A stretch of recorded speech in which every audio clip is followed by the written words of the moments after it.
What is up, everyone, and welcome to another edition of the Nickel City Rush Hour.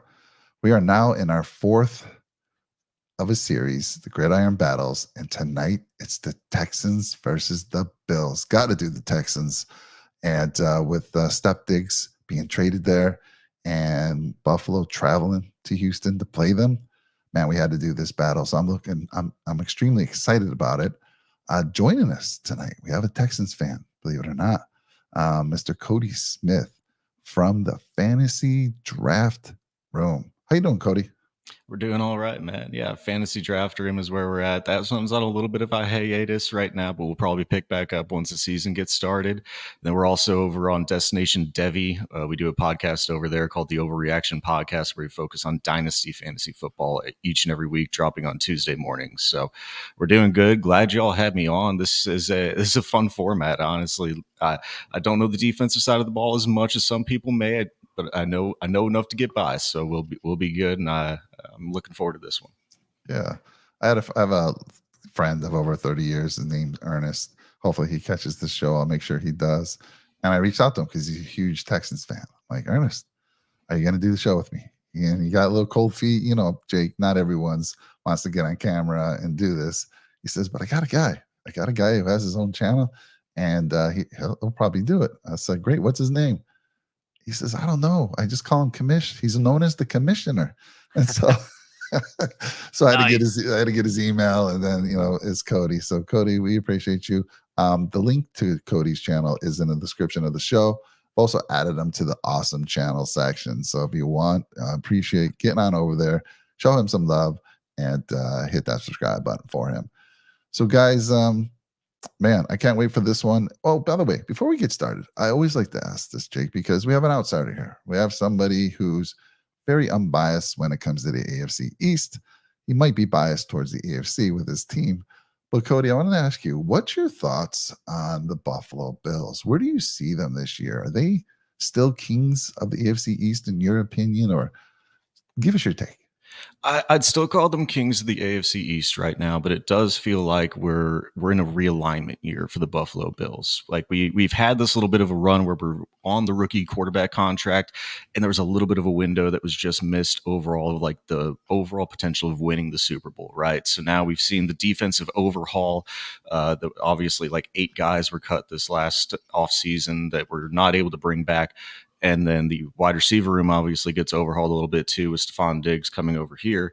And so it's a little bit of just a reset year, but you still got Josh Allen. I still believe in Sean McDermott as well. So I like where the team is at, but it is a little bit of a reset, and you have to kind of realign a little bit for where this team is. But I would still take them out of any team overall in the AFC East. All right, we love to hear that. And Cody, you're not just saying that because it's the Bills channel, right? You're being absolutely not. All right, I love it. I love it. We'll take it. We'll take it. Yeah, we'll take it. So I want to say hi to Jessica. Good to see you. Thanks for joining us tonight. Go Bills podcast. He says, I have a trivia question. This wide receiver coach is helping current Bills wide receiver Khalil Shakir in the offseason. He played for the Buffalo Bills and Houston Texans throughout his career. Now, I know who this is. I don't know if Cody knows. You know who it is, Jake, right? Yeah, let's see if Cody could take a guess. I'm going to give you a couple hints here, Cody. Yeah. Put you on the spot. Ooh. So this guy played for the Bills in the early 2000s, late 90s. Finished his career as a Tennessee Titan, actually, but played with the Texans for a hot second as well. I don't know if that helps at all. This is not going to be my category because I am only 26 years old. This is probably well before my time. Yeah, so I didn't really get into true fandom until like 2012. So if we're before that era, I don't think I'm going to be able to get that one. He played with Andre Johnson while he was there. The answer to the question, Brett, is Eric Moulds. He did play with Andre Johnson for a hot second. He wore number 84, I think, with the Texans. And I think he got suspended or something with Houston, I want to say, for like contract or conduct detrimental to the team or something like that. There was like an altercation with him and the receivers coach. So interesting end to his career, but phenomenal player for the Buffalo Bills. Should be on the Wall of Fame. Well-deserved. Needs to be on the Wall of Fame. Yeah. But yeah, he's been helping out Khalil Shakir, which is great. I agree. Sorry for the trivia. I mean, Jake is a trivia I'm sorry. encyclopedia, and I then got you, brother. All day. everyone loves to come in here with some trivia. But um, let's see here. Do I have any other questions for you? I want to say hi to Mark out there. Thanks for joining us tonight. And yes, you had guessed it properly. It was the great Eric Molds. Good to see you out there, Chad the Chief. So let's throw this to ringside, guys. And Jake, tonight I'm going to have you start on the defensive line just to reset and let everyone know how this works. We score this like the box. We use in the boxing 10-point scoring system. We go position group by position group. Each one of these guys has 2 minutes to talk about that position group, and they get to say whether they think they win the round, whether it's a knockdown or a knockout. Knockdown is a 10-8, knockout is a 10-7. Also, on the side of me is a gentleman. He remains anonymous. He is keeping the PFF scorecard. He will add that into the total score at the end of this battle, and hopefully we have a winner. I mean, right now the Bills have been struggling. We are 0-2-1 in these gridiron battles. A lot of people might be saying, like, who's representing this Bills team? How can they be 0-2-1? I don't know. But that gentleman right there in the center of the screen, talk to him. But let's throw this to ringside to get this started. Ladies and gentlemen, let's get ready to rumble! Let's go, baby. Jake, you are on the clock for the defensive line. All right. Yeah, this is an interesting one. So you guys had the defensive rookie of the year this past year, right? And Will Anderson. And what a phenomenal draft pick. I mean, back-to-back, you get CJ Stroud and then Will Anderson. So you guys absolutely hit on those two. You signed a guy in Foley Fatukasi, who I think is a very solid defensive tackle. It was actually a guy that I was hoping the Bills would target. I know we were. I think we actually hosted him for a visit, but you guys wound up signing him. We signed some other depth pieces, which I did like. And I love what the Bills actually did at the defensive line room this entire offseason. That includes the draft and free agent signings. I think the biggest news for the Texans on the defensive line was signing Danielle Hunter. Being able to get a guy like that, I mean, that is a game changer. I mean, this dude is a sack machine, puts up defensive player of the year type numbers. And dude, he's a freak of nature. So you guys got a good one there. And I think, having him and then Will Anderson on the other side, that is an elite defensive end core. And then you also got Danico Autry as well, who's a really solid defensive tackle. He can play a 3-4 end or a 4-3 D tackle. It'll fit perfectly in your scheme. He'll play that 4-3 D tackle. You got Mario Edwards. And then, by the way, Mike, they signed Tim Settle, too, from the Buffalo Bills. Okay. So you guys, and I think you also have Derek Barnett as a backup defensive end, former first-round pick for the Eagles. You got Solomon Byrd in the 7th round, who I actually think is a very underrated prospect. I love that pick. I know we're talking 7th rounder here, but Cody, this is what I'm all about, brother. I love finding the diamonds in the rough, the sleepers. That's a guy who's going to be a role player on this team. So look out for him. So, all in all, while I like the Bills defensive line a lot, it is really hard to compete with those two defensive ends that you guys have there. The big names, Danielle Hunter and then Will Anderson Jr. We have Greg Rousseau, who's a very solid defensive end. Then on the other side, we got AJ Epinesa, who's going to be starting. We have Daquan Jones at the nose tackle / D tackle position, and then Eddie Oliver, who is elite, a very good player. And I think this is close just because of those defensive tackles. I think our defensive tackles are better, but because you have those two elite DNs, I'm going to give you guys the edge here. I'm going to go 10-9 Texans. Wow, he's already starting. I know. He's already starting. I'm just saying, Cody, you got to look on paper. I know we got Cody as a guest. You don't just have to give him. You give him. It's a gimme. I know. So Cody, the way this works is obviously you're not gonna dispute that you lost this round. So you got the win. So in this situation, it's pretty nice. Talk about your team, talk them up, and on the defensive line side, of course. And you at least got a 10-9 out of this. You could argue if you wanted to, it should be a knockout or a knockdown. That's totally up to you. By the way, I want to see what Jessica had to say. She said, just understand the Texans were not taken seriously the first half of the season. The only reason they made the playoffs was the collapse of the Jaguars. I don't know. Cody, I don't know, what do you think, Cody? I will say that the way that we're being hyped up right now is a little bit overblown. Like, we still had to win a game against the Colts at the very end of the season in the 18th week to get into the playoffs. So, like, True. the fact that we're just being Super Bowl champion bound is a little bit ridiculous in my opinion, personally. Yeah. But is it because of the is it because of the collapse of the Jags? I don't know if that's the exact reason, but I do agree that we're a little bit overhyped right now. But let me get into the defensive line as well, and you can start the clock.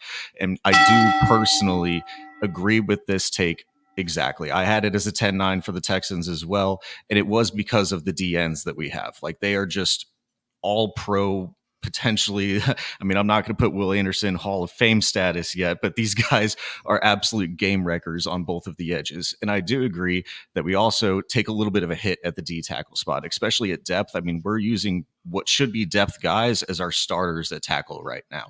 So there's no way that I can really defend that they should be anything. But I do believe that the way that the edges just kind of over dominate anything that the Bills have currently. I mean, you still have Ed Oliver, you still have Von Miller. If he can come back in old age and return to any sort of a form, that could potentially be something that gets you back a little bit into that battle. But you put Will Anderson and Daniel Hunter there, I don't think that there's any way you can really argue between those two. Overall, it just takes over the entire win for this team. So I have to say that it's a 10-9 for the Texans. I'm not going to argue, though, for a 10-8. All right.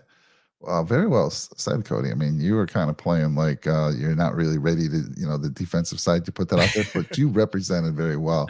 I know Hunter, Jake, I remember a few years ago when we were talking acquisitions, like free agents, you were all over him, man. You wanted, like, if we can get this guy, let's go. But obviously it didn't happen. But interesting start here. I looked at both. Again, PFF over here, I'm talking to him. He's like, shaking his head no. So we'll see what when he shares his scorecard. Jessica, let me answer your question. So yeah, Jessica, I don't use my Twitter account much. I know it's there, but I did not get the link. So if I want to see this, because heads are going to roll if this is the case. Obviously, Jake, you saw me put out the Kyer Elam video. And one of the first things I said is, unlike many others, the Nickel City Mafia crew has never written off Kyer Elam. Jessica comes firing back. She says, yes, you did, the guys on the Saturday night show. I'm like, really? I haven't heard this. So she's trying to share the link with me. I want to see it. Heads are going to roll, Jessica, if this is the case, because, Jake and I, that was our guy. That was our guy, Jake. I actually went back to our initial draft reaction show, Mike, when we took him, and I was raving about him. I mean, that was my guy from that. That was who I actually really wanted. So I want that dude to succeed more than anyone, to be honest with you. I think it's going to be, I've said this a few times now. I think he's going to be like Jimmy Smith, late bloomer, third season. It's finally going to take off. I think the hiring of Jamil Adai is super underrated, and we'll talk more about that once we get to the cornerback position. But yes, I'm a big Kyer Elam guy. Yeah, same here. I mean, you and I predicted. We were doing some pre-draft during those days. By the way, I want to say something here. So I have infiltrated Arrowhead Addicts. They have like this 99-cent. You can join them, and they only give you view-only access on their Discord. But I got to see what's going on over there. So Jake, check out the Discord. I'm sharing some information. I'm trying to get something that I can share with McDermott, Bean, anybody to help us out against the Chiefs there. So, I just want a quick comment too about the defensive ends. I wanted to mention this too. Daniil Hunter, by the way, had a career high in sacks this last year, 16 and a half sacks, 83 tackles. Like, the guy's 29 years old. He's still putting up these numbers. Yeah, I know you signed him to a big contract, but I don't think he's slowing down anytime soon. So you have a guy like that, and then you have the defensive rookie of the year. I mean, that is, just give him more fuel to the fire. I'm sorry, Mike. I know you don't like this, but this is the truth, right? So it was interesting to see them swap basically Jonathan Grenard for. I was just going to say that. Yeah. Like they basically just swapped him one for one of like, hey, here's the guy who's proven producing right now, and here's your upstart guy that you can sign to a little bit of a long-term future contract, basically for the Vikings. Yep. Yeah. Very interesting. All right, we're going to end that round, guys. And Cody, you're going to start with your linebackers. So you are on the clock, sir.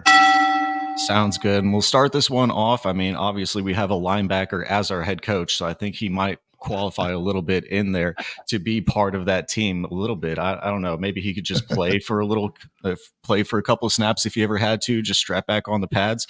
But this team is going to be headed up by Christian Harris and Azeez Al-Shaair. the guy that we signed over from San Francisco and Tennessee last year. And I'm not in love with this group, but Christian Harris did show a lot of growth, I think, last year. Azeez Al-Shaair, people are raving about him in camp, at least from the Houston Texans side of things. Like, I honestly think that he could potentially be a captain of this team the way that they are talking about him and that our GM is talking about him. They absolutely love this dude. From there, though, it gets a little bit risky. Like, I don't know how much depth we really have at this. We have Henry To'oTo'o, if you really believe in that. I certainly don't. You have Jamal Hill, who we drafted out of Baylor or out of Oregon in the 6th round as well. We'll see if he can really turn anything into anything. And then Neville Hewitt, not inspiring, but at least it's something in the depth room. I don't really put this room above what the Buffalo Bills have in Matt Milano if he can return to any sort of form after the season-ending injury. Bernard Terrell as well. He was an absolute stud for you all last year too. I would actually take them as the top 2 guys over what we currently have in Houston. I do like what we have, but I'm actually going to give this one as a 10-9 over to the Buffalo side.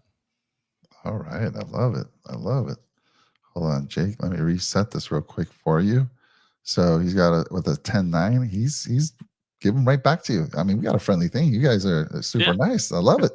All right, Jake. So we got this in the bag, but talk about our players and, let me know if you think it should be a knockdown. Here we go. I do think actually it should be a knockdown, and here's why. Matt Milano is an all-pro linebacker, and I understand you don't know if he's going to return to form.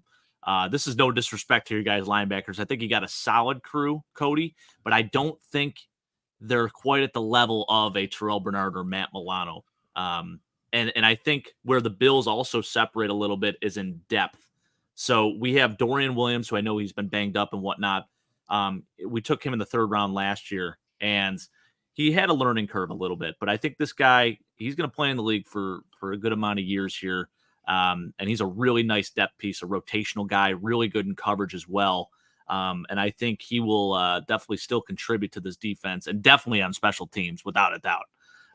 Then we have Balen Spector, Nick Morrow as well, who we signed from the Eagles, also played with the Bears back in the day. We drafted a kid, Edifwan Olafosio, who is a freak of nature athlete, who I also think he's going to get some time. So I'm really encouraged by him. And then we signed Deion Jones as well. Who, his prime years are past. Right now he is just a depth piece at that. But I still feel like because of those depth pieces, it makes the Bills linebacking unit that much better. So you factor in the 2 starters being, I think, much better than your starters, included with the depth. I'm going to give this a 10-8 round. All Coming in hot. So the way this works, Cody, it's up to you. Yeah, I mean, you've already given up a 10-9. If you say no, I'm holding firm at 10-9. That's what it is. By the way, we can have a 10-10 round. It's frowned upon. We don't want to see it. The fans don't want to see it, but we've had them, unfortunately. So, Cody, ball's in your court. Are you going to budge here?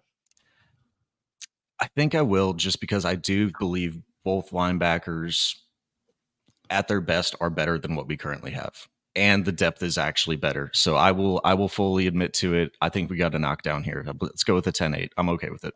Oh, all right. How about this one? B-Bake, thank you for joining us. He said even if the Texans lose this round, they still win overall because Denzel Perriman is no longer on the team. That is a major win. Anytime he's on the field, that's an absolute liability. Liability. A lot of tackles, though, but liability for sure. And coverage, specifically. Yes, yeah, where you're supposed to be somewhat all right. Yeah. See some new faces out there. If you're new to the channel, please smash that like button for us. Drop a nickel on the subscribe button for us. It's really free. I always say just drop a nickel, but it's free. And hey, we have a Discord. We're building a nice community out there. I saw Cody join it today. A lot of chit chat going on. 7 days a week. We're talking sports, all kinds of sports. Doesn't necessarily need to be just football. We talk hockey. We talk. We got a Chiefs channel there. I don't know how that worked out, Jake. I just don't know. It's all because of this guy, honestly, Chad the Chief. Him and Weston are 2 Chiefs guys. They're giving us inside info. So I know. We love those guys. There's a nice trade-off. Yeah. All right, we're going to get into the cornerbacks. And Jake, this is your round to start. 2 minutes on the clock begins now. Yeah, I mean, I think the cornerback position for the Texans is very strong. That kid Kamari Lassiter looks like an absolute dog too, by the way. I mean, he's locking up Steph Diggs in practice. I know it's just, mini camp OTAs and whatnot, right? But, I think you got a really good one in him. You also have Desmond King as your nickel corner. And by the way, you got a guy in that same draft class as Kaiir Elam, Derek Stingley Jr., who is a really, really good cornerback in this league.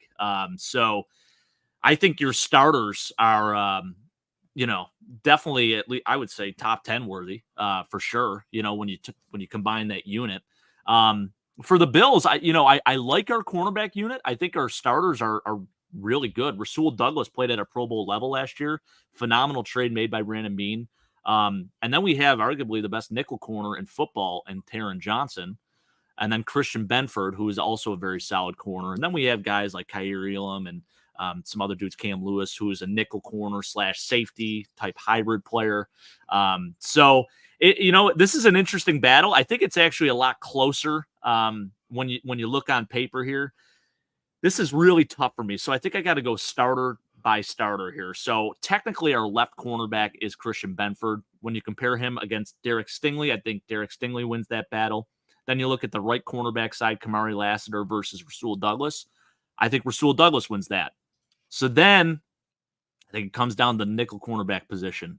And this is where the Bills really stand out because we do have Taron Johnson. He just signed the largest deal ever by a nickel corner for a good reason. I think he's an absolute stud.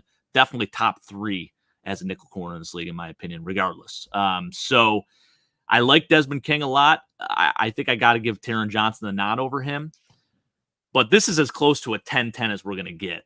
But I'm going to have to pick up some points here because once it gets to the offensive side, things might get a little crazy. So I'm going to go 10-9 Bills here for the cornerbacks. Cody, I got a question for you. So Derek Stingley, obviously he was one of the 4 first-round picks, corners taken off the board in 2022. He was the first one taken off the board. And he struggled his first year. Of those 4 corners, including Elam, he struggled the most. But then last year, huge bounce back. What happened? Is it just the team got better altogether, or what did you see in that skyrocketed his ability? So I have to preface this one with I was absolutely distraught in that draft whenever they passed up on Sauce Gardner and picked Derek Stingley instead. After, right? We found the bottom of the bottle that night. We were very distraught. So I've not been the biggest Derek Stingley fan, but it was awesome to see the bounce back that he had from his rookie year to this year.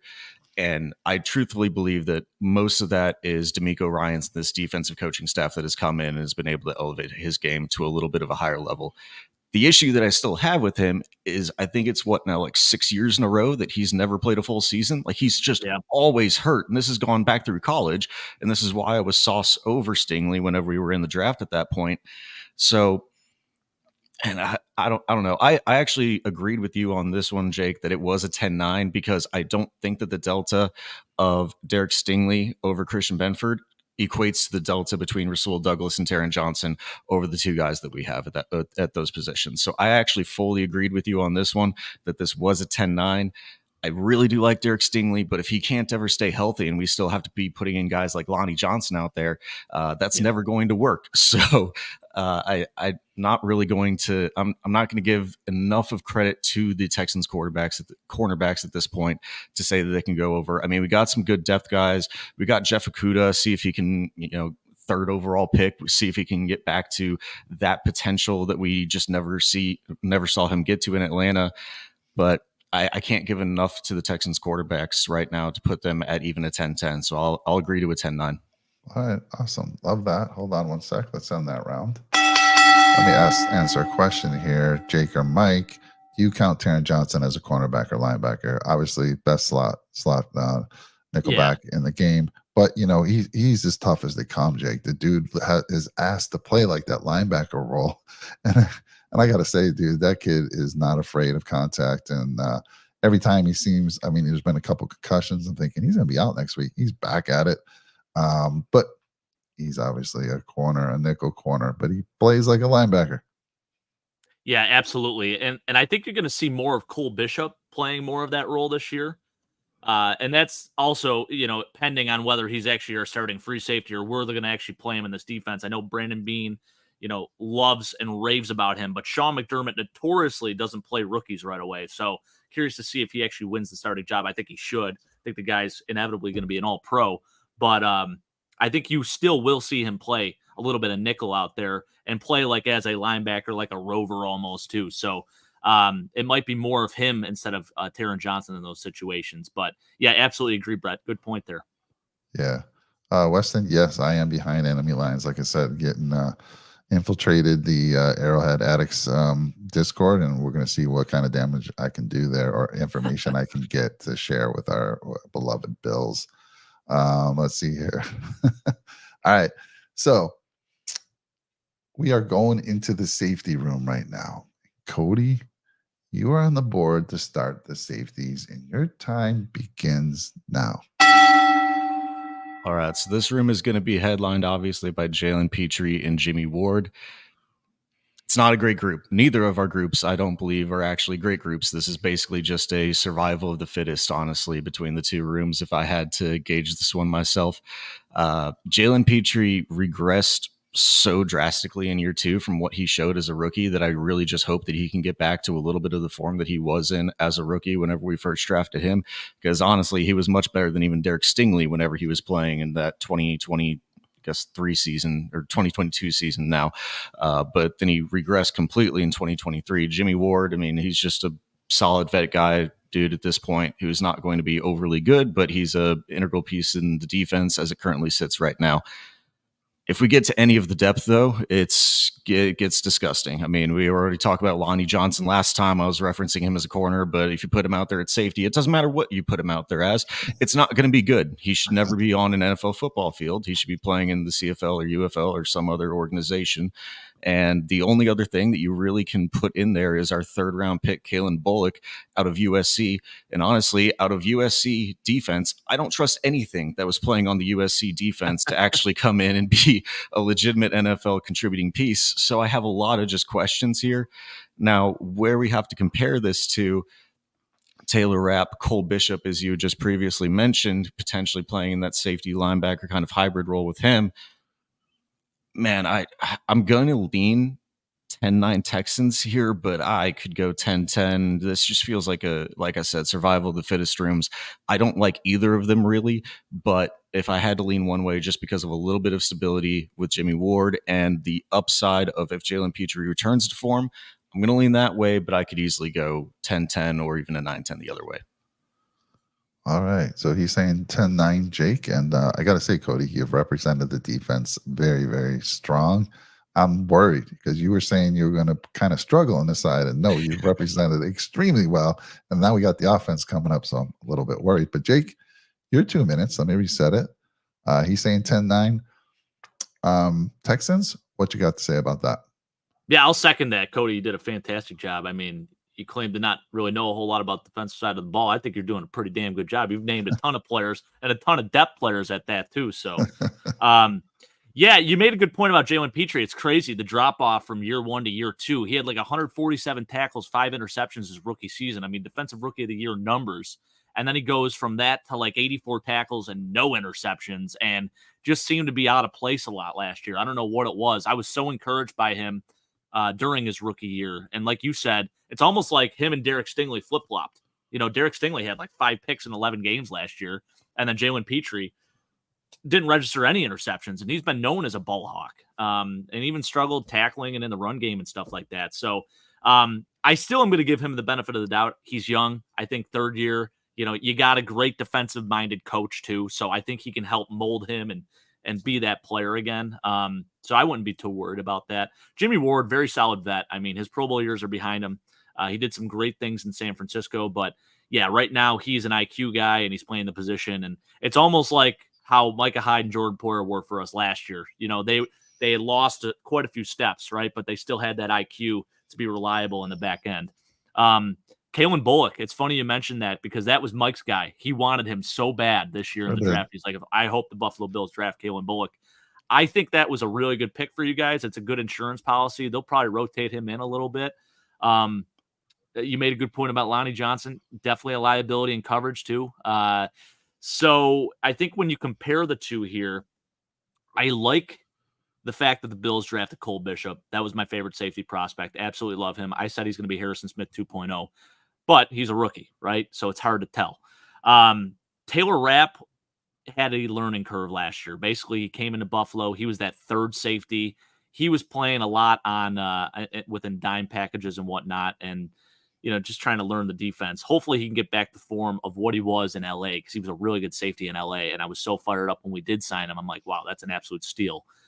There's a lot of what ifs there, though, And then we did sign Mike Edwards, who's been a very opportunistic player, has the most pick sixes in like the last 3 years. So definitely a guy that's going to make plays when it matters and take it to the house at that. So this is a close one. I think I'm going to give the Bills the nod. I think I'm going to give the Bills the nod here. I'm going to go 10-9 Bills. Wow. But it's close. Both of you taking 10-9 for your teams, which means we're going to have to go 10-10 if neither of you budges. And I got to say, the folks Just out how there we in the want channel are not happy. Let me just throw there's been some shots thrown. Man, brutal. Cody's eyes puffing up just a little bit. Jake, you're getting a little red, but so far it's been a pretty good battle here. So I think, guys, we're going to have to go 10-10. I don't see either of you budging. So I think that's fair. Yeah, you guys I'll concede to the 10-10. He'll concede. Yeah, I think that's fair. I do think it is that close. I really do. All right, guys. And neither of them are good. Yeah, I mean, we're not saying these are all pro, Maybe. I said Cole Bishop. I love that dude. But again, he's a rookie. He hasn't played snap in the league yet. So it's a lot of what ifs. See, the boos are coming in 10-10. They don't like it. It's frowned upon in boxing. It's frowned upon here in the Gridiron Battles. Yep. Oh, boy. Let's see here. Kalen Bullock, by the way, Cody, you got a ball hawk there. I mean, I know you're not impressed with USC's defense, but just watch the film on that dude. He's special. And I think, where did he end up going? He went pretty late, didn't he? Third round, right? End of third. Was it just third? Yeah. Okay. I thought he went later. I was like, damn. But we had gotten our guy. And at that point, I knew unless he had slipped, and we just took him, in a late round, which I knew he wouldn't. But you got a good one there. All right, let's go to the offensive line of things. Let me end that round. Jake, you're going to be starting the offensive line battle here. Your time begins now. Yeah, I mean, you guys have the best left tackle in football, arguably, in Laramie Tunsil. So it's hard to compete against that. While we do have Deion Dawkins, who's a Pro Bowl tackle himself, he's not on the same level as Laramie Tunsil. So I'm just going to go position by position here, because I think this one can also get a little close.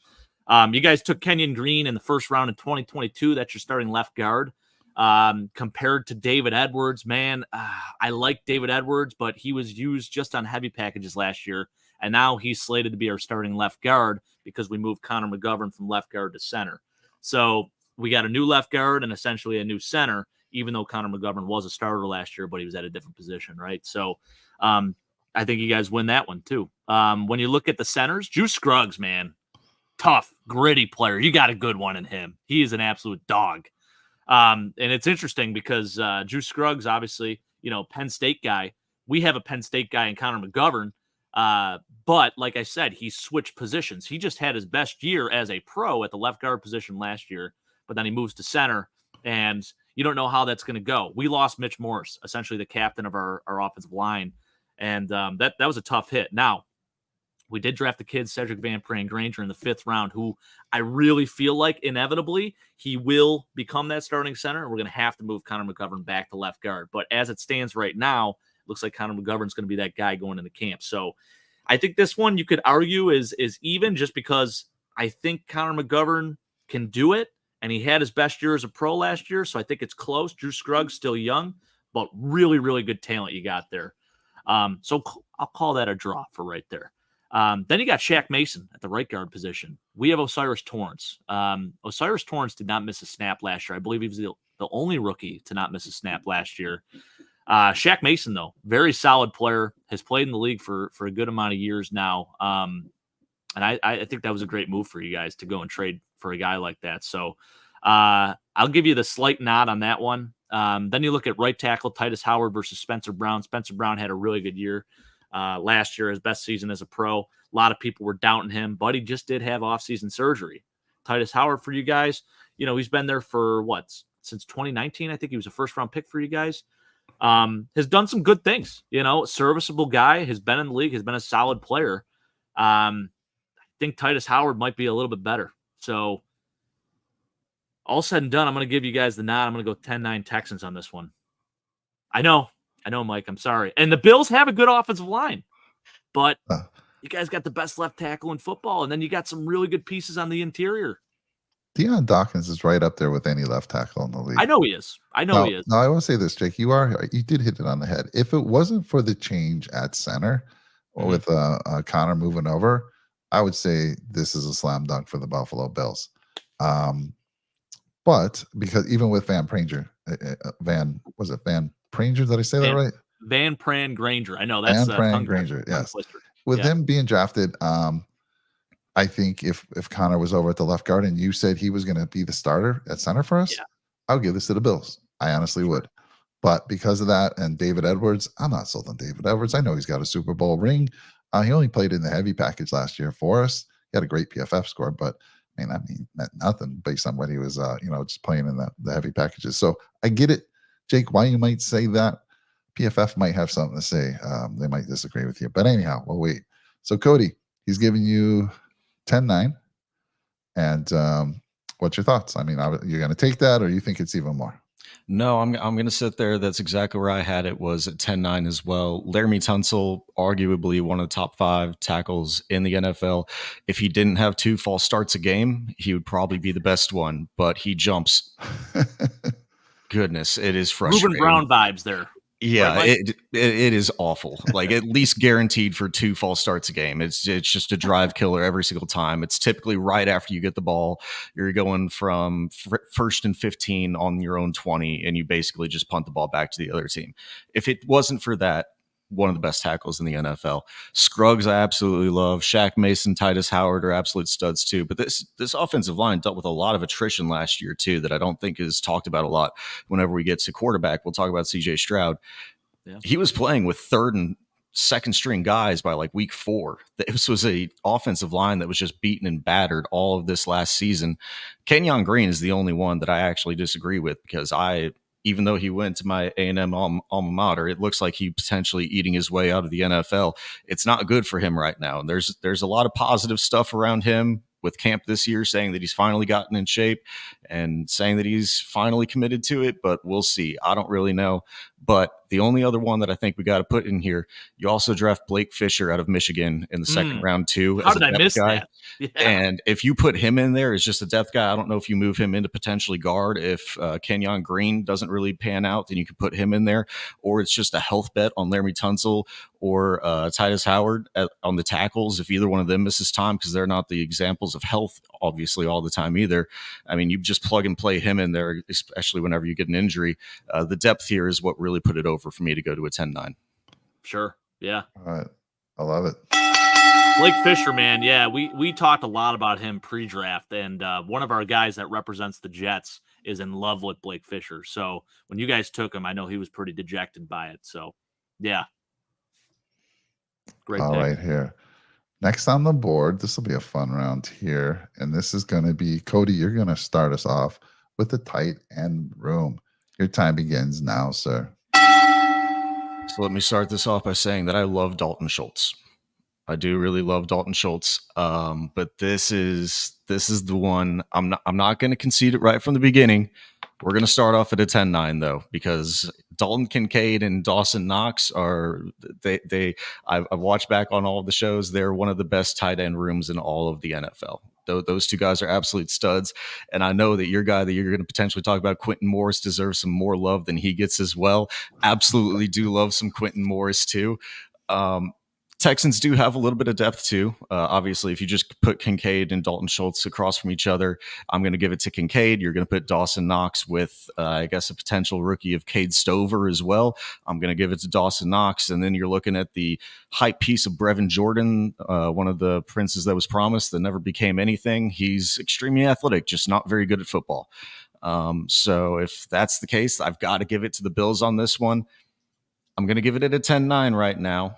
But I do really like what they do. Dalton Schultz, if he could legitimately, like, he's as prone as Laramie Tunsil is for a false start at the beginning of every single game, Dalton Schultz is good for one just in the hands drop every single game. That's just a drive killer as well. It's just incredibly frustrating too, but he's very good. He's also improved a lot in the blocking game with this new offense that has come in from the San Francisco style offense. He's been an absolute monster in the blocking game too. Honestly, I think is a really underrated tight end, but I'm still going to take the guy that provides so much more upside in the receiving game of Dalton Kincaid. And I think he could be, we're going to get into fantasy here a little bit, but I think he has the potential to be the number one overall tight end in fantasy right now. Like he could easily be the leader in yards, receptions, everything at that group. Love that. Yeah, I know Jake's excited about that as well because he's been calling for a big year from Dalton Kincaid. So Jake, he's conceded. Go ahead and talk a little bit about your tight end room, and do you think it's more than a 10-9? Yeah, I definitely think Dalton Schultz is one of the more underrated tight ends in football, and that dude can be a Pro Bowl tight end. Like, he plays at a Pro Bowl level. I think he is obviously overshadowed by some of these other names here, especially in the AFC. But yeah, I mean, our Dalton, the other 86, and the other Dalton who plays for us, Dalton Kincaid, I honestly think I'm projecting this, Cody. I'm going to say 100 catches for 13, 12, and 10. I've been saying that in the entire offseason, and I think the offense is running through him, man. It all funnels through Dalton Kincaid. Now, we also have a Pro Bowl tight end in Dawson Knox, who was banged up last year, in similar issues to Dalton Schultz, where he will drop some of the easiest passes, but then he'll go out there and make this juice play where he'll catch something or break a tackle or do something crazy. We call him Fort Knox at times here. Yeah, I mean, he's the best tight end too in football. So, I think where we come ahead a little bit more on this is obviously on the depth side of things. And I'm so happy you mentioned my boy Quentin Morris, because listen, man, this is a receiver convert to tight end, played at Bowling Green. He's a Mac guy too. I love the Mac. I love myself some action. So, yeah. And then, I mean, I love the fullback position. We have a guy named Reggie Gilliam, who is a tight end / fullback, if you will. Played at Toledo in college, another Mac guy. Comes here to Buffalo, just a freak athlete who doesn't get enough time on the field, in my opinion. But anytime 41's on the field, something good happens. I think with all that factored in, and I like Brevin Jordan, I think Cade Stover was a good pick. I'm going to give the Bills a 10-8 here, just because I feel like we come ahead with the depth. And we have two starting caliber tight ends, two good starting caliber tight ends here, 1 and 2. All right, well, you know the rule, Cody. 10-9 is you could stick there or you can concede, and don't think you have to, collapse to Jake here. I know he's putting a lot of pressure on you, but if you feel your guys can stand with those R2, hold strong. But it's up to you, man. In my Google Doc, I put 10-8, so I'm going to concede to it. Wow. Oh, wow. Okay. All right. Okay. Right. I love his honesty. I love Cody's honesty. I love Kincaid, honestly. Like, there's no equivalent. Like, I do love Dalton Schultz, love him, but there's tight end 1 overall upside with Dalton Kincaid this year. Chad, I got to say it. Down goes Frazier. Down goes Frazier. Man, it's massive. Get some ice on the eyes here. Get the cuts cleared up a little bit. Man, down goes Frazier. 10-8.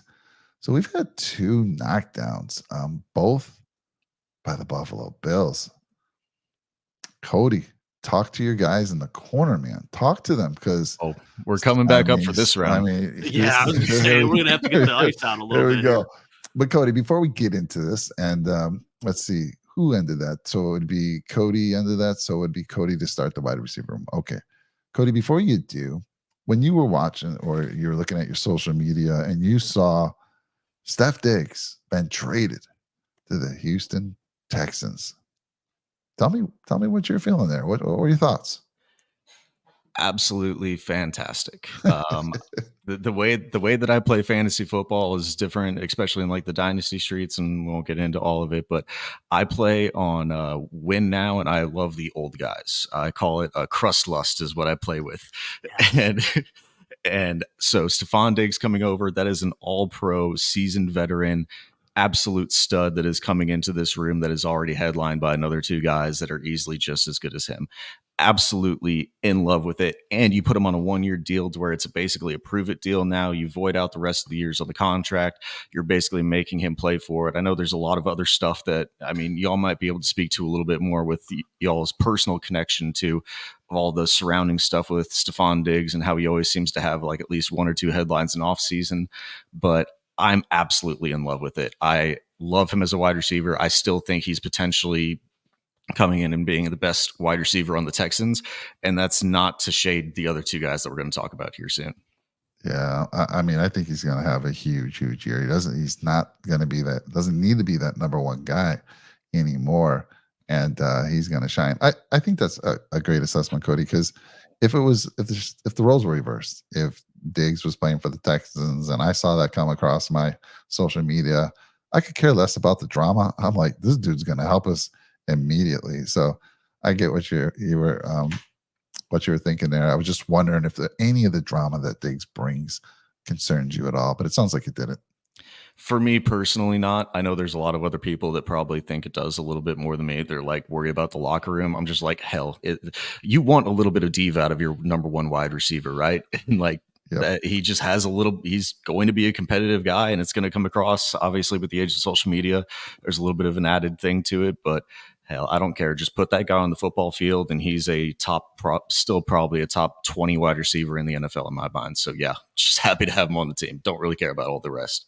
I love it. Jake, you have anything to add before you have Cody talking about Diggs? I'll tell you what, I mean, I think it is the perfect opportunity for him. Here in Buffalo, everyone was looking at Steph, right? And I know that kind of changed towards the end of the year, but you even talk about coverage scheme-wise, like they would bracket him all the time here in Buffalo. And during the beginning of the year this past season, that's all Josh looked to was Steph. I mean, he would take on 12 to 13 targets a game, and he was putting up the numbers. I mean, the first half of the year almost had 1,000 yards in like 8 games. So I think he still can be that guy for your team. And the fact that you have some other studs to complement with him, it's going to take a little pressure off, and he might have a big year, especially because he's playing for an incentive-based contract. Yep. And you got to think, I mean, when he went to the Texans, he's like, guys, we play the Bills. The Bills come here. There's one game that I want badly. Should have been flexed. Why is it a 1 o'clock game? That there's a game I want badly. And I think Josh Allen's going to be thinking the same thing. I do think there's something between them. I was talking to Cody before you joined us, before the show, Jake. And I know I was like, I don't know if it's just podcasters like us or the media, or if there's really a thing. I think there's really a thing. And so they're not going to show it. They're not going to say it. But I guarantee you, Josh wants to win that game badly. Steph Diggs. They obviously they want to win a game, but this one's going to mean a little bit more to each of them. So it's going to be fun. It's going to be fun to watch. So Cody, I know where you're going with this. So why don't we kick this off? Your time begins now on the wide receiver room. All right, I might go a little bit over on this one because this is my bread and butter right here. But if we take arguably the second best player on your team and then put him into a wide receiver room that's already with Nico Collins, who gets a 3-year, $73 million extension. You have Tank Dell, who is one of the brightest spots of rookie wide receivers outside of like Puka Nacua of last year, or maybe Rashee Rice as well, with all of his stuff outstanding. I mean, Tank Dell, I put this one in the notes. After playing at Alabama A&M and Independence Community College, and then coming out as like a 4th or 5th round draft pick and then showing out for what he did. It's crazy that Tank Dell is only like 4 months younger than Nico Collins, and Nico Collins is already ready for an extension. It's absolutely wild, like what the path that he had to get to this point, and then just absolutely comes and balls out. Outside of the obvious injury where he went in to block on that one weird rushing play at the goal line, and then he got hurt there, and then the gunshot wound that he suffered. But by all accounts, he's going to come back perfectly healthy and everything. You also throw in the depth pieces. You've got Noah Brown, who actually at the beginning of the season I thought was better than Tank Dell at some times, and he had multiple 100-yard games last season. You bring over Benny Skoranek, or Benny Sko as I like to call him, over from the Rams system to play that like big slot blocking wide receiver that the San Francisco 49ers use a lot, Jawan Jennings. You bring him into there to do that portion of it. You have still John Mechie, who's a young upstart who just has never really found his way. You still have old man Robert Woods too. And you're 7 deep in this room now of really legitimate wide receivers. You go over to the other side. I know I'm running out on time here, but whenever we're starting to list off with Curtis Samuel, Khalil Shakir, and then a rookie that I didn't really like in prospecting of Keon Coleman, who I think needs to play big slot role and can't play X outside. I'm going 10-7 knockout. Like, I don't understand. This room just has a lot of guys that are plug and play guys. I know you all like Chase Claypool a little bit too. I still think he should be playing in his home country of the CFL. You've got a lot of other ancillary pieces here, but I don't think there's even a legitimate wide receiver 1 or a wide receiver 2. I do really like Khalil Shakira, but I don't know. Whenever I'm going 7 deep and I can't get to 3 deep on one side, I'm going 10-7. Man, Jake, just as I was finally starting to get comfortable with our wide receivers, I'm like, yes, we could be better than last year. Cody just knocked me down. I mean, he knocked me down. And this is going to take a little while to recover. But, I mean, 10-7, he's calling it. I've seen B Bake out there saying this could be a 10-7 as well. I mean, at the very least, it's going to be a knockdown. But, Jake, talk to us, man. What are you going with? Yeah, I'm not going to even argue that. I mean, I gave the Jets a 10-7 win against us. And honestly, you guys have a better receiving core than the Jets in my mind. So I can't say it's not a 10-7 here. And this is no disrespect to our receivers. Again, this is a room that has some what ifs, But yeah, I mean, we may be competing with every team in the country, every team in the NFL, I should say, maybe in the country too. Throw in some college teams, right? For the most wide receiver 5s on a roster. So it is, again, no disrespect to the room. I love these guys. I think they're going to go out there. They're going to grind. They're going to do their job. Bring your lunch pail to work type dudes. Khalil Shakir, ton of upside.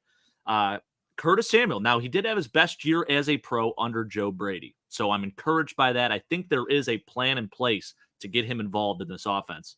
It's too big of a contract not to. So I think there definitely is a good role for him. Now, Keon Coleman, man, he's doing all the right things, but he's raw. Very raw prospect. There's a big learning curve for him. Brandon Beane already alluded to it. And I'm rooting like hell for him. But, man, yeah, I mean, shoot, your guys' depth pieces are better than our starters almost, right? I mean, it's hard to really argue here.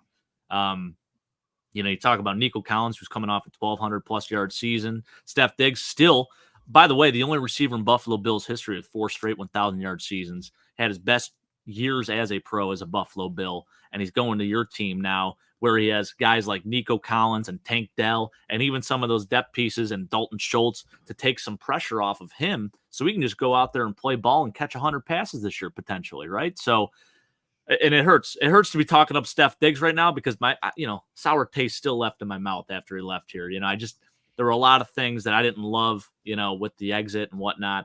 But, he did come out and say, hey, Josh is my guy. Maybe he's just doing it, as lip service, but he does definitely seem focused and like he wants to prove something. So, yeah, I mean, I think I got to take your receiver room in a landslide. Let's go 10-7 Texans. Wow, down goes Podger, down goes. Well, you see why I was Podger. fighting for points on the other position groups, right? No, why I had to do it. Yeah. Man, I'll tell you what, Cody, you have a very good cut man in your corner because your team was just knocked down in the tight ends. And you talked to your guys, I don't know what you did, cut the eye, whatever it was. They come back and knock down the Bills, knock out the wide receivers. Knock out. Unbelievable. Yeah. Fantastic. I'm telling you, Jake, this is a close one. This has put the Texans, I'm not going to spoil it for you, but oh my goodness, I can only say you better talk to our running back room. You better talk to Josh. I mean, I think Josh, I'm not concerned there. Josh is going to get this round. I know that. I am concerned about the coaching. We got 3 rounds left, guys. And Jake, first of all, let me end that other round. Jake, the running back room starts with you now. Yeah. Well, I'll tell you what. I love James Cook. 1,100-plus yards last year, 400-plus receiving yards. If he caught a few of those passes, too, that were tough drops at the moment, he may have had 500-plus receiving yards, So I think with James Cook, the upside with him, too, is that there wasn't a whole lot of utilization at Georgia while he was in college. So he's coming to the NFL. his legs aren't as worn down as a lot of these other backs. So I think with him coming off this past year and how he was utilized towards the end of the season, specifically in Joe Brady's offense, I mean, sky's the limit. James Cook is an absolute dog, and he's still young. So absolutely love it. Pro Bowl back. Then, we go and draft the guy, Ray Davis, who super productive in college, and he played at 3 separate schools, but just found a way to always get into the end zone. I think he may be like a touchdown vulture type guy for fantasy purposes, so Ray Davis may be available, in some of those rookie drafts. Definitely worth a pick in my mind. Ty Johnson did some really nice things for us last year. Nice change of pace back and catch the football, can play specials, offers a lot of value as that depth piece. And, the Bills running back room, I think is slightly underrated. I think it's a good room. Now, when you do look at the Texans, you guys went out and you got Joe Mixon.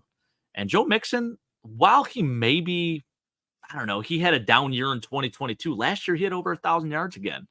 And I don't think he was talked about as much. He kind of lost his way a little bit with Cincinnati, and I think it was time for them to make the change. But you're going to get a guy that's still, he's 27 years old, but a proven back and a Pro Bowl back too. So this is, I think James Cook, I would take over him slightly just because of the age. But, Joe Mixon, again, a very, very good starting back in this league. Then you look at your backup, Dameon Pierce, who, he put up incredible numbers his rookie year. And honestly, to me, I'm like, man, this might be, I don't know if you remember this name, Cody, Dominic Davis. He came out, wins Offensive Rookie of the Year. I think he won Rookie of the Year, had a phenomenal rookie season, and then injuries started to come into play. And he was out of the league in like 3 years. So I hope that's not the same case for Dameon Pierce, but it's wild because there's so many parallels. Same school, late round pick, they put up really good numbers their rookie year, second year kind of regress a little bit. So I hope it's not going to be the same case for him, but a very good depth piece RB2 for you guys. Then you got Dare Ogunbowale, good receiving back, does some nice things for you. This is a close one here. This is a really close one. I'm going to say just due to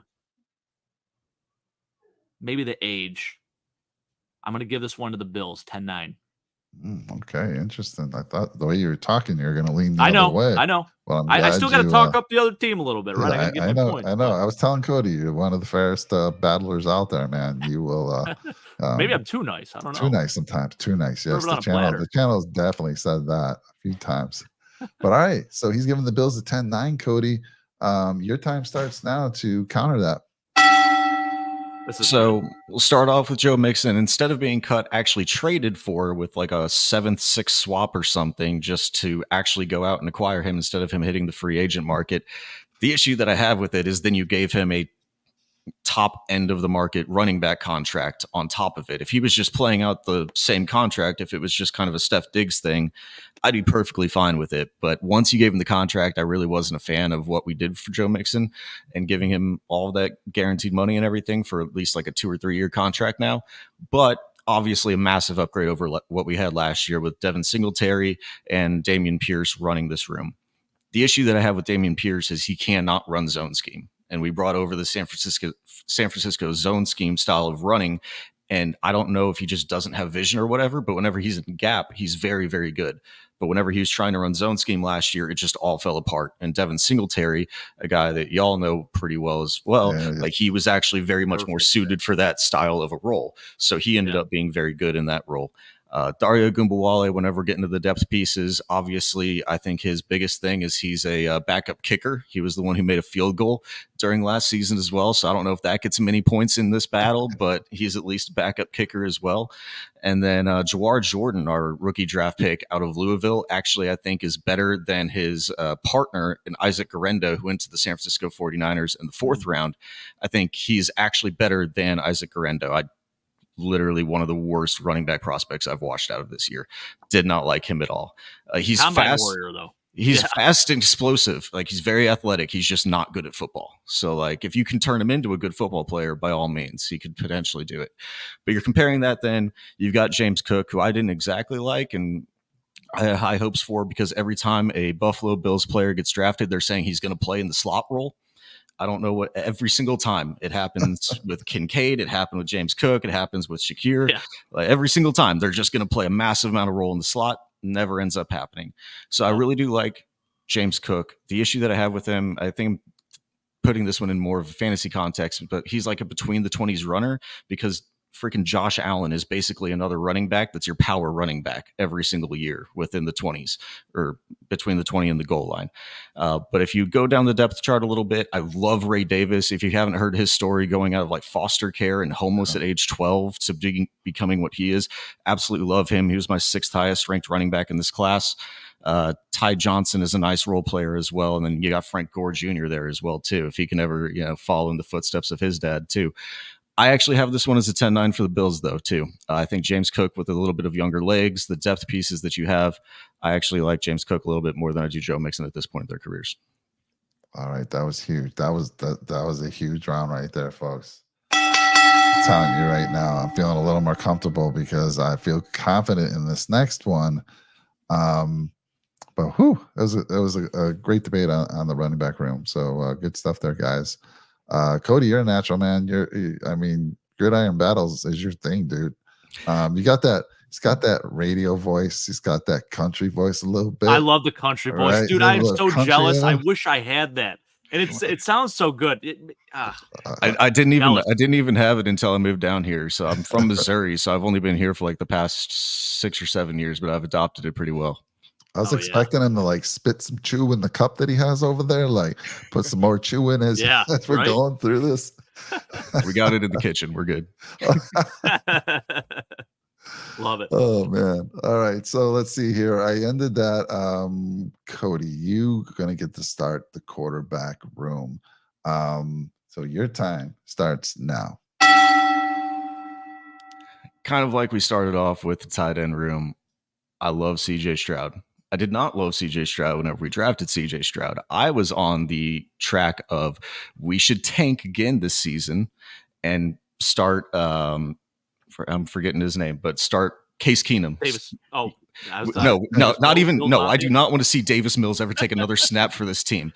Start Case Keenum for 17 games, tank and be as bad as we were last year, to be as bad as we could be, and then go into next season. Obviously, I was very wrong there. Thank you, Nick Caserio, for being smarter than me at football operations. And CJ Stroud looks to be one of the best up-and-coming quarterbacks in the league right now. That being said, I love Josh Allen. He's my favorite quarterback in the league. It's not even Patrick Mahomes. The way that he plays football with reckless abandonment and still stays healthy. Like he's playing 16 or 17 games every single year with the way that he plays football. Like that doesn't happen for any other quarterback. Like Lamar Jackson's always injured. Jalen Hurts has suffered injuries as well. Josh Allen is the only one who can play football like this and actually still do it at the level that he does. People might want to say that his interception rate is too high. I don't care. He arm punts the ball 50 yards down the field to the goal line and puts it at the 10. It's better than a freaking punt on 3rd and 13. I don't care about his interception rate. He is the best quarterback to watch play the game of football right now, even higher than Mahomes in my opinion. I love CJ Stroud as well. I'm going to concede to 10-9 right here, though, because I cannot in my own soul ever say that Josh Allen is going to be lower than CJ Stroud. The only argument that I could concede maybe is if we want to bring in contracts, because Josh Allen over the next 3 years hits at $30 million, $60 million, and $56 million on the cap, while CJ Stroud on his rookie deal is hitting at 8, 10, and 11.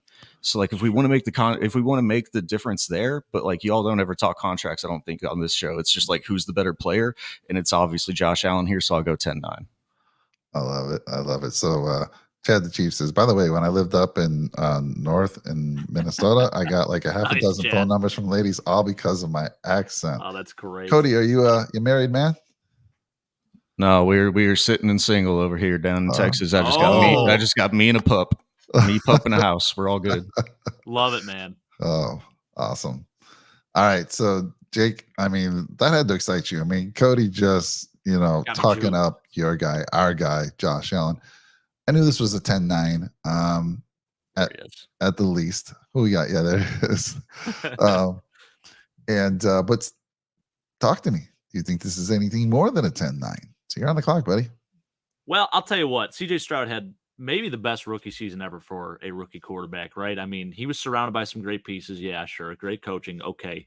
But to come in, especially with the reputation that these Ohio State quarterbacks have coming into the league, and maybe becoming the best quarterback to ever come out of Ohio State, just with one rookie season, pretty incredible, right? I love that dude. I think he's got the moxie, he's got the swagger. Like, you guys got a good one. I mean, you've tried so many times with these rookie quarterbacks there in Houston, and it just has not worked out. I mean, this dates back to David Carr when he took him first overall.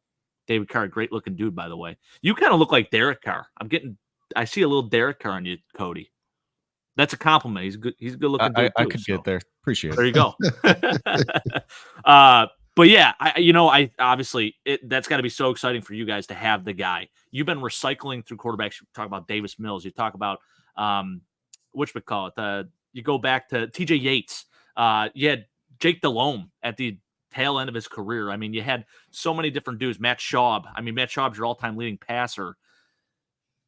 This has got to be a relief that you finally found your guy. So I'm fired up for you guys. I think he has top 5 potential, right? I want to see him do it again. Now teams have film on him, so I want to see him repeat what he did last year. I think he's got good coaching around him and great weapons to do so. So that's definitely encouraging for sure. But yes, I mean, I'm so happy you talked up Josh Allen. That got me so fired up. I was ready to run through a wall.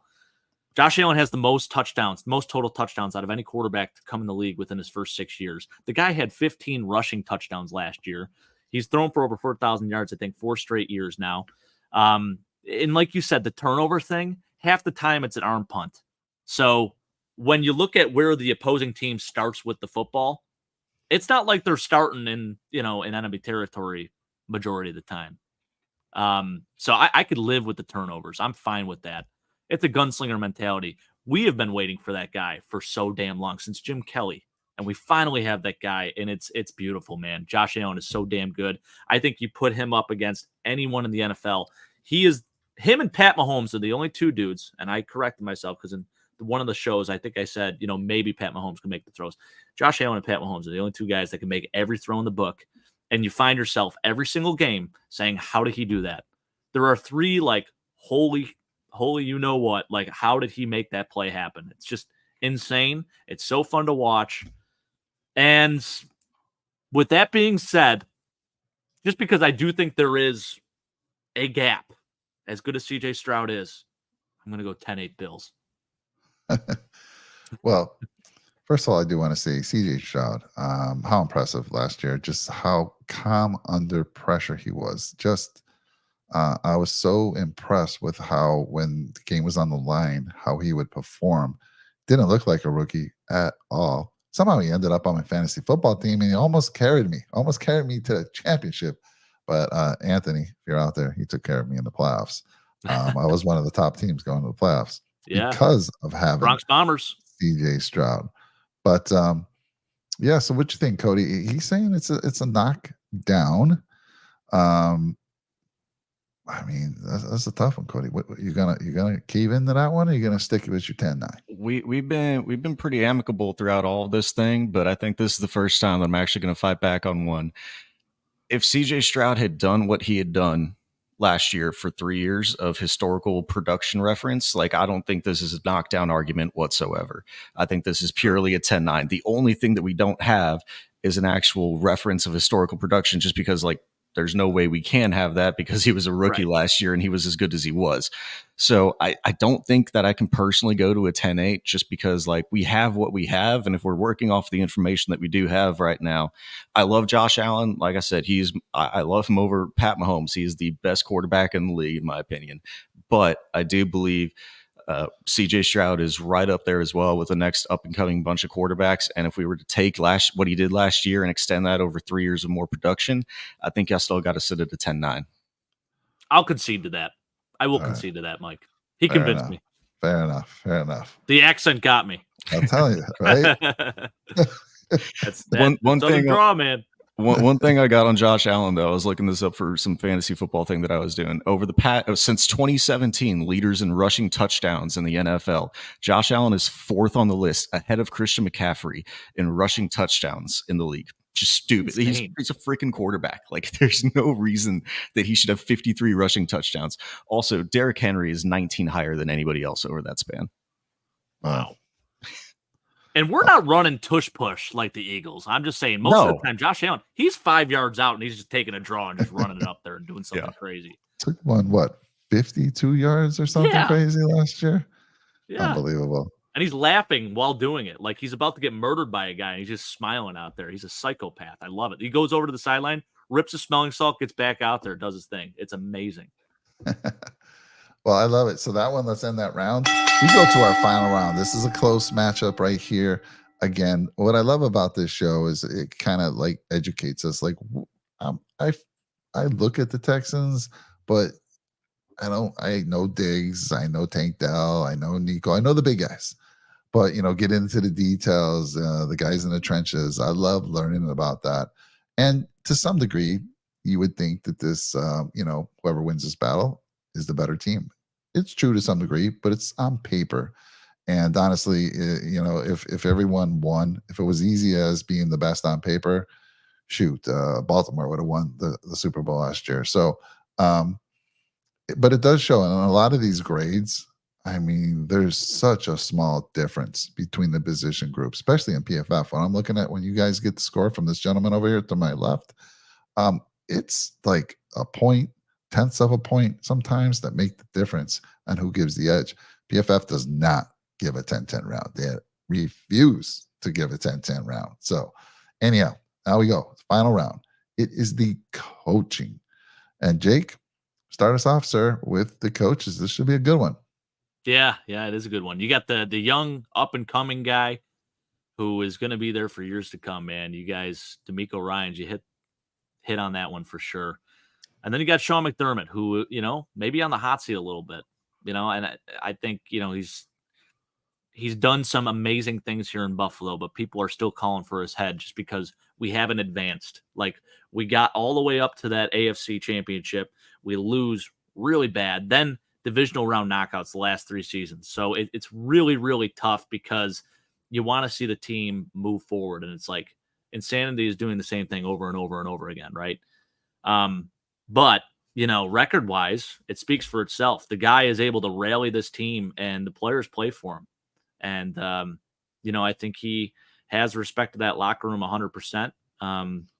So it's hard to find a guy like that. We were searching for years. Again, we found the quarterback, we found the coach. And, you want to see those two win a Super Bowl together. But there are talks that maybe Sean McDermott is almost hindering Josh Allen, like not allowing him to get to that next level. Like we're wasting his prime years. So it's tough, man. I think we're going to have to go to the other coaches to battle this one out. So you guys have Bobby Slowik, great OC. I really like that dude a lot.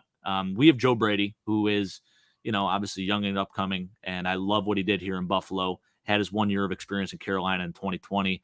I think he was kind of micromanaged a little bit by Matt Rule, so I don't really put any knock on him for the lack of success there in Carolina. But what he did here in Buffalo over the span when he took over, very impressive. So really encouraged by that.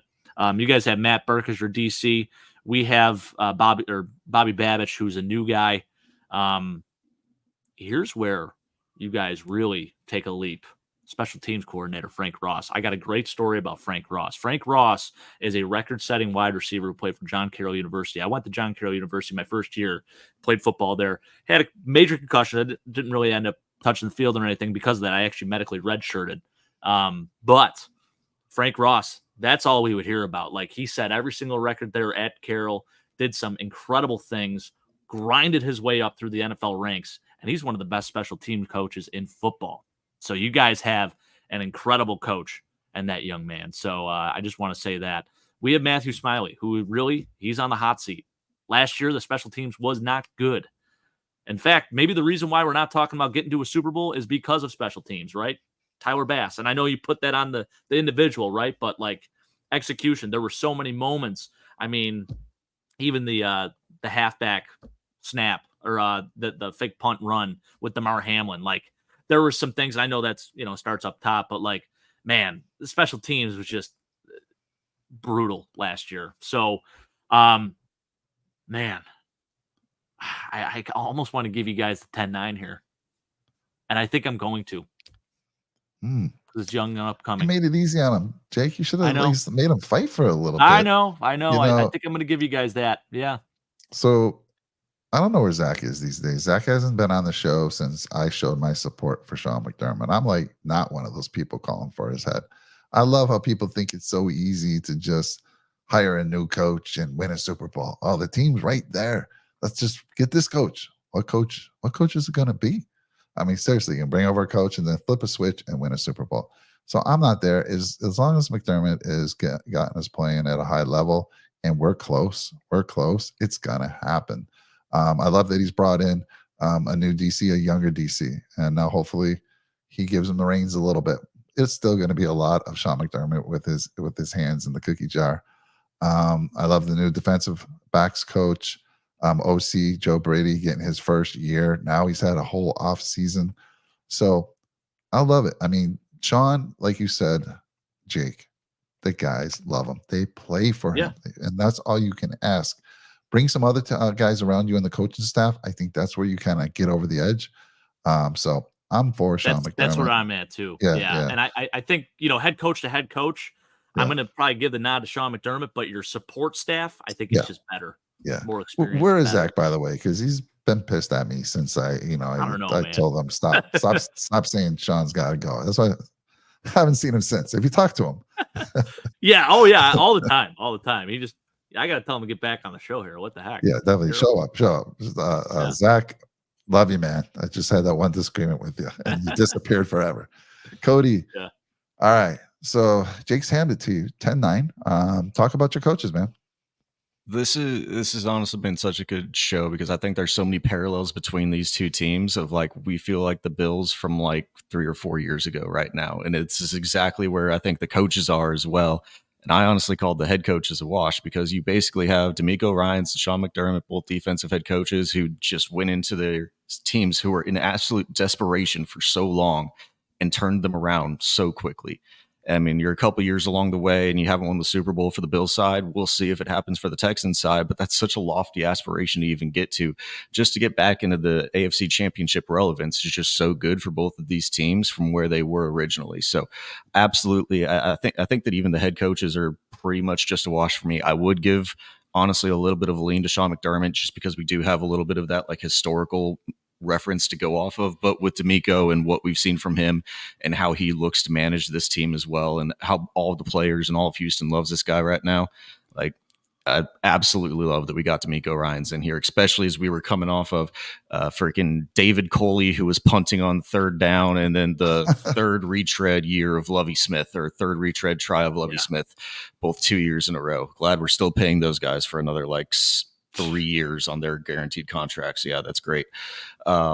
Once we go down from there, Slowick, I think is a little bit overhyped in terms of like media perspective because I think he was running a very bland version of what San Francisco, like the San Francisco style of offense.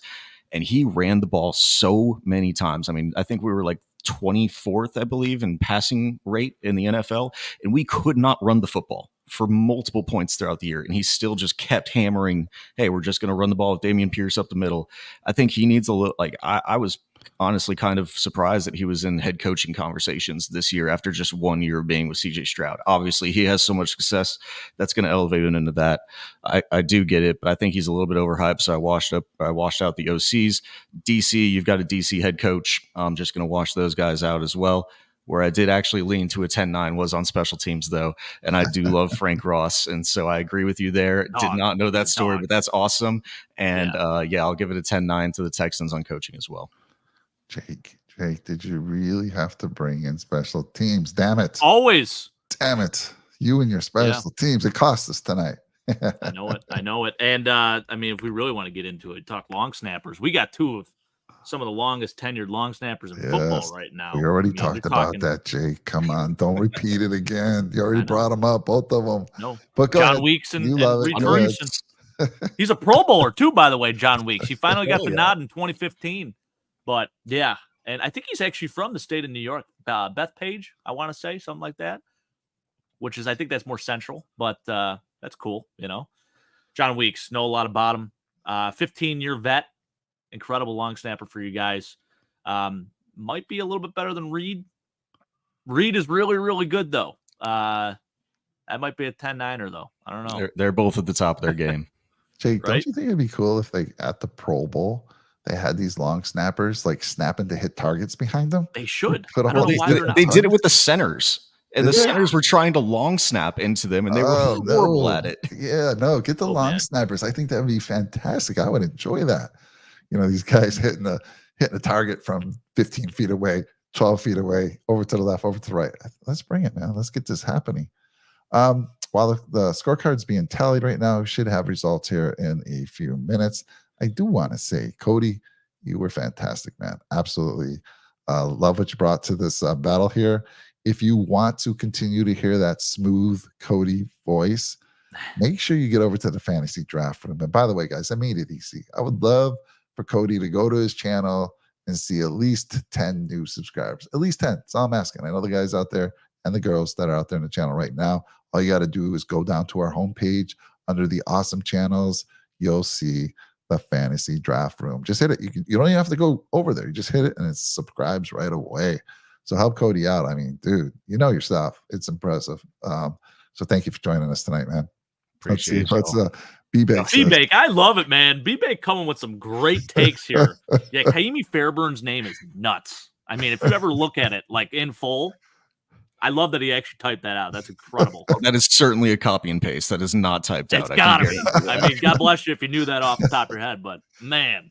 Cody, do you know B-Bake? Did you bring him over here for this battle? I do. He's one of my best friends down here. Oh, okay. Oh, so nice. Cody's like, dude, I'm going into the mafia. I need some support. Come join me tonight. Yeah. That is a great name, though. Oh, man, I love it. Did he just sign an extension with you guys, too, Kaimi? Yeah. They extended him. Yeah. The only thing on special teams, we did release Anger, who is actually Bill Burr's Brian double. And then Anger, yeah. And then we brought in we brought in Townsend from KC. So Tommy Townsend. Yeah. We replaced that one pretty well. Yeah, for sure. All right, guys, the scorecard is in. This is going to be interesting here. So I'm going to go first round. You guys scored the defensive line, the Texans. Now, let me just preface this with, for PFF, the gentleman to my left refuses, he wants to be anonymous. He only uses starters. Now, he does some cool things. For instance, like Daquan Jones was scored in 92 last year with small sample data. And he said, I'm not going to give Daquan credit for a 92. And what he does is he takes the whole line, all the starters, averages it out, and compares it to the other team. So what he did for Daquan is he said, I'm going to go back 3 years. I'm going to take Daquan's PFF score for the last 3 years, average it out. He does some cool things with rookies, too. If you got a rookie started, he says, look, all right, we had a second round safety. Well, we don't know what his PFF score is, but let's look at in 2023, all the second round safeties that were drafted and averaged their score. That's what he uses. So just wanted to put that out there. So round one, you guys scored it 10-9 Texans. PFF scored it the other way, 10-9 Bills. Wow. And that was mostly because the scores of your interior guys, your defensive tackles, Cody, just destroyed you. You guys were spot on with the edges. And don't get me wrong, our edges weren't that bad, but you guys had, next level edges. It was just the interior just killing you. So that's what brought that down. In the linebacker, where you guys had it as a knockdown for the Bills, scoring at 10-8, PFF just gave it a 10-9. The way PFF scores a knockdown, you have to have more than 10-point differential. Knockout is 20. Now, I've only had one knockout. I probably should lower that to 15 points to be a little more realistic. But in this round, they gave the Bills 10-9 instead of the 10-8. Cornerbacks, they agreed with both of you, giving the Bills the 10-9 round. On the safeties, they gave PFF gave the safeties to the Texans 10-9. You guys scored it at 10-10. Of course, like I said, boos. I'm going to put a little boo. I'm going to get a boo audio clip here on my soundboard so that I can play that when that happens. So you guys scored it at 10-10. On the offensive line, you guys scored it a 10-9 for the Texans. Buffalo scored the 10-9. Now, that's just PFF. But like you guys, because David Edwards, I mean, again, he didn't take David Edwards' 92 that he had last year because David Edwards played just a little over 100 snaps. He said, let me look at David Edwards for 3 years and average that out. But like you guys said, if he was taking into account the fact that we're moving Connor McGovern over to center, we've lost Mitch Morse, he probably would have scored that differently. So it's probably more realistic the way you guys scored it. But in the PFF world, he did give that to the Buffalo Bills. In the tight end room, PFF scored it 10-9 Texans. 10-9 Texans, guys. You guys scored it 10-8. Now, let me tell you, Cody, I agree with you with what you said about Dalton Kincaid and obviously Dawson Knox. But Dawson Knox, like Jake said, was kind of dinged up last year, and his PFF score was pretty bad. And who's your guy, Dalton Schultz or Schultz? Yeah. Schultz actually had a better PFF score than Dalton Kincaid. So he gave that round to the Texans. You guys had it as a 10-8. And again, he doesn't factor in depth pieces like you guys do. So keep that in mind as well. Over in the wide receiver room, he scored it a 10-8 knockdown. Down goes Podger. You guys scored it a knockout. Podger flat on his back, cannot get up. It counts at 9, just could not get off the mat. In the running back room, he agreed with you, 10-9 for Buffalo. In the quarterback room, he agreed, 10-9. He doesn't score coaches. So you guys scored it 94 Buffalo, 93 Texans. Dang, look how close that is, guys. Damn. Close. Wow. PFF scored it 86 Buffalo, 84 Texans. And if you take that offensive line and throw it your way, it's pretty much spot on with how you guys graded it. If we included our coaches' scores, 10-9 Yep. Texans, I think it would have been basically the same, right? Basically the same. Yeah. Wow. So what's been fun about these is usually PFF and you guys are spot on. You get there different ways.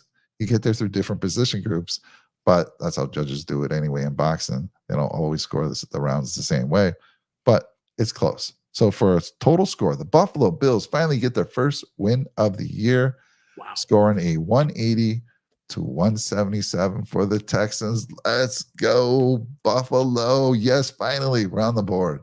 That was fun, guys. That was a lot of fun. What is that now? 1-2-1, Mike? 1-2-1.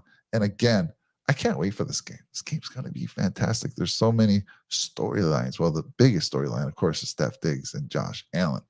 But, with, my son's over here. Can I have this to drink? Sure. Go drink. But, this is going to be a great game. The Texans were so impressive towards the end of last year, and they're just going to be better this year. So can't wait to see how this all plays out.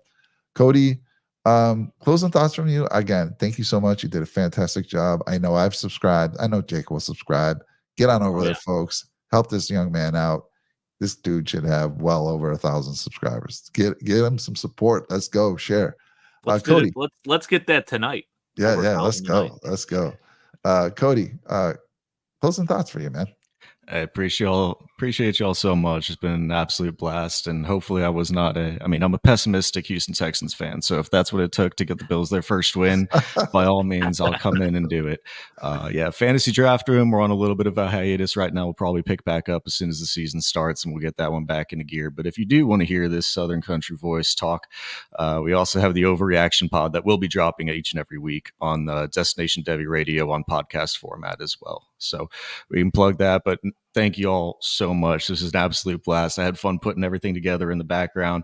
I think we were pretty amicable throughout the entire thing, Jake. So I think we view things pretty much the same way, and up for both of these teams. I'm glad that both of these teams have revitalized themselves over the last couple of years to be what they are. We don't have to sit in despair talking about this one in June or July, and we're trying to forecast out what did we get 4 or 5 wins, and now we're looking at can we compete for AFC championships and Super Bowls. It's fun. Yeah, definitely. Cody, after we drop off this the show, we'll go into the green room. Just give me that information about the podcast, and I'll put that in the description of the show as well. Jake, man, it feels good to get one. Finally. Man, closing thoughts for you, my friend. No, this is fun, man. Thank you so much for joining us. Always good to hear from other fan bases, so we welcome that, and we'd love to do more shows with you in the future, brother. This is great, and I'm going to get right on. I'm going to start listening to the fantasy draft room and all your other stuff too. So Looks like you got 1 subscriber in chat already. So Yeah. great stuff, man. You know what we got to do, Jake, is so we have some guys that do fantasy football over here. We should connect you with those, do a collab as well. We got Chris and Jeremy. You were talking about Dynasty. Those guys play friggin' every type of league there is. So I don't know. I mean, they get in trouble with their wives, of course. And I was asking you, Jake, do you ever play Dynasty? Oh yeah, Mike, I'm in 11 leagues. Oh my God, you're right there with them. I'm in 11 fantasy leagues, Oh my goodness. And they're all for money. So I mean, I'm fronting quite a bill every year. You know, maybe number 2 coming soon here. I might have to cut it back a little bit. We'll see. Yeah, but it ain't stopping me this year. I'm all in. So yeah. I just won a $1,800 league last year that got put into the league safe to fund the next couple of years. But yeah, I'm on 14 leagues right now. We'll be at 15 before the off season ends. Wow, hell yeah, that's incredible. What do you use, Cody? Sleeper? I mix between MFL and Sleeper. Sleeper just is a little bit more limited. So like we have a triple copy league over in MFL.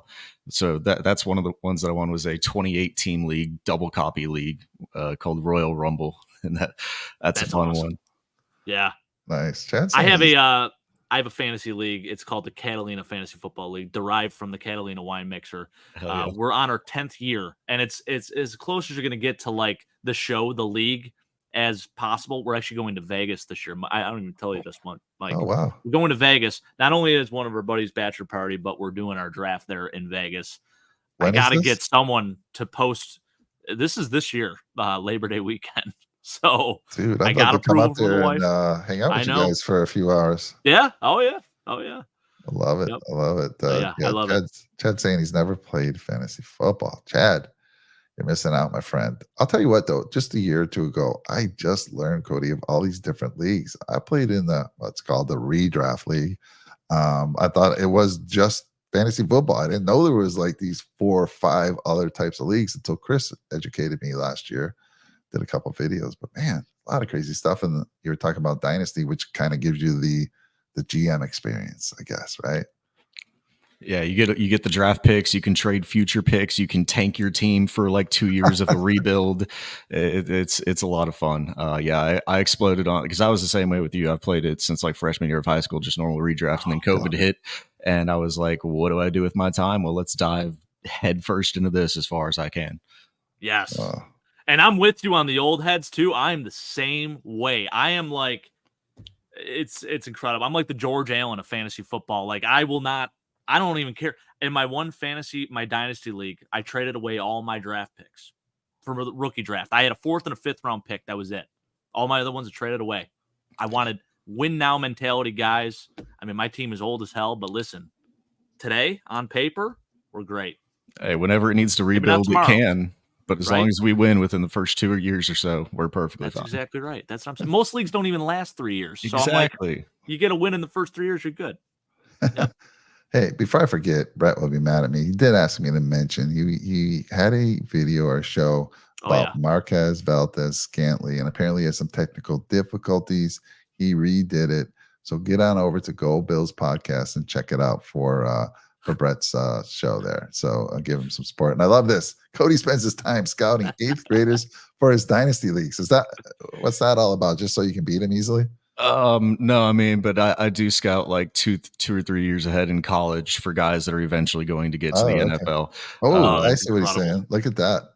So yeah, we have profiles written up on everybody in Excel sheets like 2 or 3 years before they even hit the NFL. Oh, that fires me up. I love that. Cody, do you guys ever get together for your drafts? I know, Jake, you were saying you're going to Vegas, or is it all online for you? No, it's in person.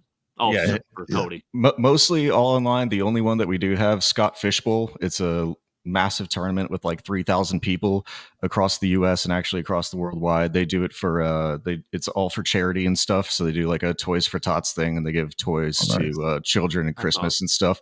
And so it's all just donation based. But that one is my only live draft that I actually do. But we'll be drafting that one here in 2 weeks or so in Houston. And they have little satellite places all the way around. So I did mine last year in Dallas. I drove all the way to Dallas and back in a day. And then this year, thankfully, we have one in Houston because I was not driving to Dallas again to do that. It was not worth it. I love it. Cool, I love the charity aspect for sure. We're big on that as well. So again, we're gonna end it here. A lot of fun, Cody. I hope we get to work with you again. And everyone else there in the channel, thank you so much for showing up. I meant to ask you, Cody, do you do live shows or is it all videos for you guys on your, the draft room, the fantasy draft room? Mostly because we're so late, like we're recording at like 12:30 at night until Okay. like 2 a.m. Typically, they're going to be recorded stuff, so we don't go live too much over there. But it'll be posted up in the typically on weekends whenever we get that back up. Okay. And Jessica, if you're still out there, I'm gonna message you and try to get this information that we were talking about earlier. Anyhow, everyone, have a great day. Thank you so much. Be big. Fun to have you over here. Love that you gave support to Cody. Loved a lot of your takes there. Chad, man, you always bring it as well. So thank you. And Chad was actually representing the Chiefs a couple weeks ago in this Gridiron Battle, and his team took us down, unfortunately. But like I said, I have infiltrated the Arrowhead Addicts Discord, and we have a Discord. Cody, you've joined it. B-Bake, join the Discord. We'd love to chat it up. We're not as big as some of these other ones, but man, there's a lot of activity going on. Even though this is the off season, 7 days a week, we got hockey going on. We got a hockey show that we do. We got Game 7 tomorrow night, so check that out. Can't wait for that, man. Those Edmonton Oilers coming back and making this a finals to remember. All right, Cody, thank you. Jake, thank you. Go Bills. Go Bills. What do the Texans say? Do they have anything? I don't know. That's awesome.